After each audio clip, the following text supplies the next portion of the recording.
മധുമഞ്ജരി അറിയുന്നു ഞാൻ സ്മൃതി സന്ധ്യയിൽ ഏതോ നിശാഗാന പദപല്ലവി മായ്ച്ചാലും മായാത്ത വർണ്ണങ്ങളോർമ്മയിൽ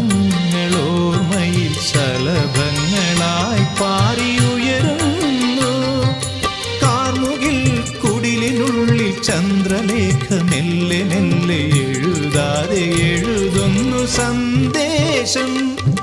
തേൻ തുളും